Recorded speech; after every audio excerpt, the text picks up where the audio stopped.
Tu t'es déjà posé des questions sur l'avenir et tu t'es déjà demandé comment construire une maison autonome? Ça tombe bien parce que Tristan, lui, il a déjà conçu et fait construire sa propre jolie maison bioclimatique. Et sur cette chaîne, on te parlera de centaines de thèmes à ce sujet. Autonomie, ossature bois, prêt bancaire, urbanisme, bioclimatisme, récupération d'eau de pluie, inertie thermique, puits canadien, cascade solaire, isolation, pont thermique, étanchéité, autoconstruction, panneaux solaires, earthship, collapsologie, permaculture.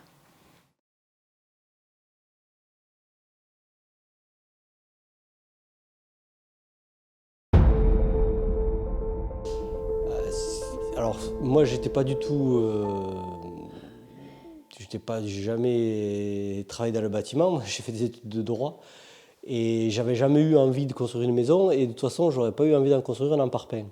Et c'est vrai qu'on a découvert les maisons autonomes avec les principes de recyclage de l'eau, de sa captation, de sa potabilisation, de l'autonomie aussi en électricité solaire, et puis aussi de faire attention et de récupérer les matériaux de réemploi et de construire finalement une maison avec de la récup et des choses qui pour les autres sont plutôt des poubelles et en fait pour nous servent à faire une jolie maison.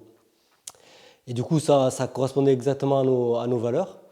Et du coup, ça nous a donné envie de faire notre propre maison et on l'a adapté à nos idées et aux matériaux qu'on aime. Mais voilà, dans l'idée, c'est une maison qui a du sens, à la fois dans sa conception et après aussi dans son fonctionnement.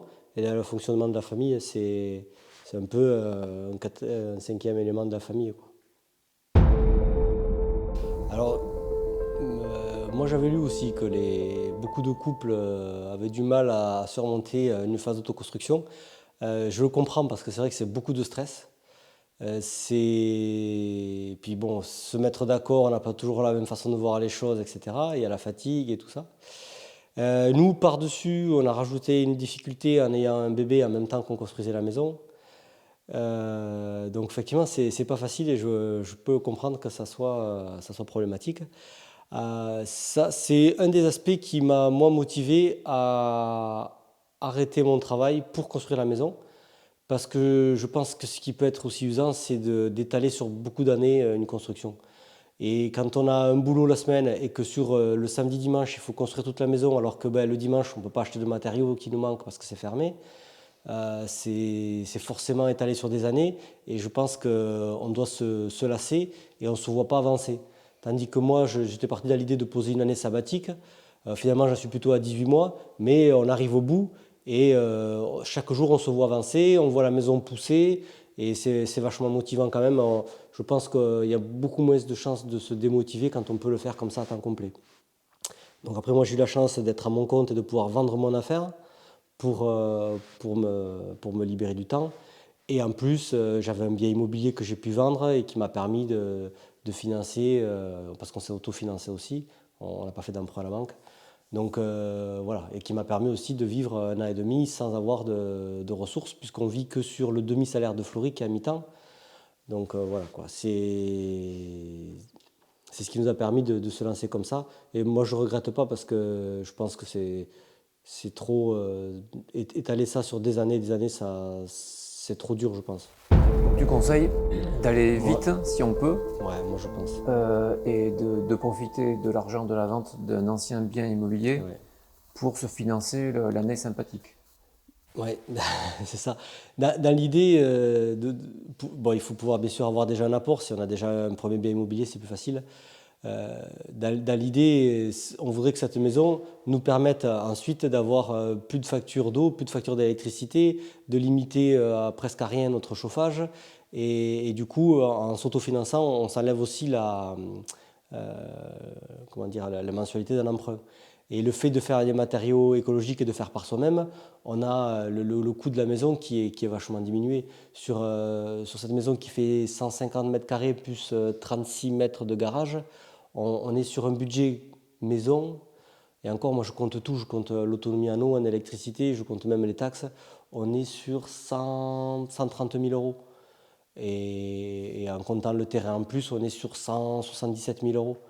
Mais si on avait dû acheter cette maison faite par un constructeur, on serait peut-être au double de ce que ça nous a coûté, quoi. Oui. Et Après, tenir compte que pendant peut-être 2 ans, tu n'auras pas de revenus, mais que par contre, tu connais ta maison par cœur. Donc, s'il y a besoin de réparer un truc, tu sais tout de suite où aller. c'est vrai que le fait d'avoir construit toute la maison, de sa conception, de son permis, du dépôt du permis de construire et de la réaliser, ça permet de la connaître. Et effectivement, s'il y a un souci, on peut intervenir, puisque à la construisant, finalement, on s'est auto-formé, on a appris comment ça fonctionne. Et du coup, on est à même de se la réparer. C'est aussi ça, c'est l'autonomie dans la gestion et la réparation et l'entretien de la maison sur le long terme et de ces systèmes. Et c'est super formateur. Moi, j'ai appris plein de choses quoi, sur la construction. Quoi. Alors là, nous, au niveau eau, on n'est même pas raccordé en fait. C'est-à-dire que moi, quand on a acheté le terrain, il était viabilisé parce qu'il y avait la borne électrique. Donc ça nous a permis d'alimenter les outils pour le temps du chantier. Donc ça, c'était pas mal. Parce qu'avec des panneaux, ça aurait été plus compliqué. Par contre, pour l'eau, on n'est pas raccordé. Le devis de raccordement à l'eau, il dépassait les 2000 euros.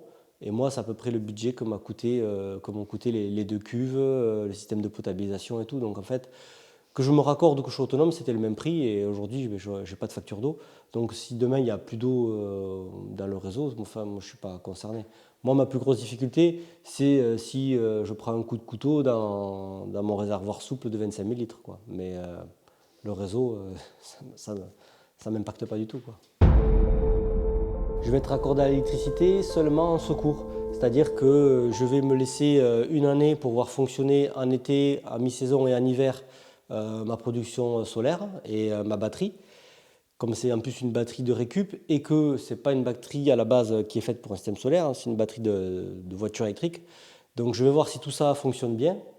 Mais si je vois qu'on arrive à passer tout l'hiver sans avoir besoin en secours du réseau, après on va résilier l'abonnement et on n'aura pas d'abonnement du tout. Quoi. Alors bon, les erreurs, on a fait parfois des petites erreurs qu'on a pu rétablir de suite. Sur les cloisons en terre-paille, voilà, c'est fragile tant que c'est pas sec, donc j'ai mon papa qui est passé à travers, le lendemain on l'a refait. Comme on fait avec des matériaux, soit des récupérations, soit naturels, écolos, comme la paille, etc., ça nous coûte la terre, la paille, ça coûte rien. Quoi. La botte de paille, ça coûte 2 euros et la terre, il y en a partout dans le terrain. Donc ça nous coûte, les erreurs souvent nous coûtent de l'énergie et du temps, mais en argent, l'erreur ne nous a pas coûté cher. Donc c'est pas vraiment un souci. Après, les plus grosses erreurs que j'ai faites, c'est bon, peut-être le dosage des enduits extérieurs, il faudra une dernière couche, mais de toute façon, les maisons en paille et en bois, on dit toujours que la couche de finition, il faut la refaire au bout d'un an, quand ça a travaillé en chaleur et en froid, en été et en hiver. Et après, si j'ai fait une erreur sur la mise en place d'une fenêtre, et voilà, c'est une erreur qui va me coûter 200 euros, il faudra que je remplace la fenêtre. Parce que j'ai mis une vis trop près de la vitre. Sur le moment, il ne s'est rien passé. Puis quelques jours après, la vitre s'est fendue en vis-à-vis de la vis. Voilà, j'ai mal mesuré. Mais bon, si je rapporte ça à toutes les économies en faisant par soi-même que j'ai faites sur toute la maison, c'est vraiment ridicule. Quoi, voilà. Mon erreur la plus chère, c'est 200 euros sur un vitrage. Voilà. Mais bon, que j'ai posé moi-même. Le cadre, on l'a fabriqué en bois nous-mêmes. Oui, il nous tarde d'habiter dedans, de le faire fonctionner. C'est sûr qu'on appréhende un peu, notamment moi, l'autonomie en eau, de ne pas saturer les filtres, que tout fonctionne bien, qu'il n'y ait pas le gel qui vienne nous boucher le tuyau ou ce genre de choses. Mais sinon, pour l'instant, le bilan, ouais, il est plus que positif, à la fois sur l'expérience humaine, parce qu'on a fait ce chantier en famille, avec des amis, et aussi avec des chantiers participatifs. On a découvert plein de gens, il y a eu beaucoup d'échanges, c'était très très intéressant. On a eu beaucoup d'étudiants en architecture. Et après, sur le budget, là, sur l'aspect financier, il n'y a pas photo. Quoi. Je veux dire, à moins de gagner plus de 50 000 euros par an, pardon, c'est prendre une année pour construire sa maison, c'est sûr qu'on est gagnant. Quoi. Moi, les économies...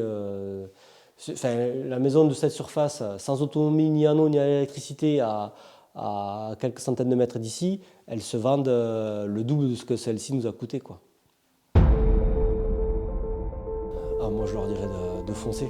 Même s'ils ne sont pas rassurés, il ne faut pas hésiter à se lancer parce que les solutions elles vont arriver au fur et à mesure. Et puis, parfois, la solution, elle arrive pas forcément l'idée qu'on avait eue. Si on garde la capacité, la souplesse intellectuelle de faire avec ce qu'on trouve et de s'adapter aux matériaux, de s'adapter à la conjoncture, etc., les solutions, elles arrivent toutes seules. Et des fois, un matériau qu'on avait envisagé, comme moi, l'OSB pour le toit, c'était devenu 5 fois plus cher et même on n'en trouvait plus. Ben, finalement, on a fait autrement, ça nous a coûté encore moins cher ou alors on a acheté d'occasion et puis voilà, quoi. Et finalement, des fois d'une difficulté, on a fait un truc positif et même ça rajoute du cachet à la maison ou ça rajoute, voilà. Là, le renfort en bois, il n'était pas prévu et je trouve qu'il rajoute du cachet.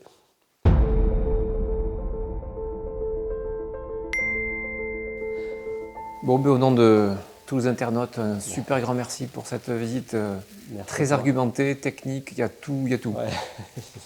Bon les potos, on va vous planter là.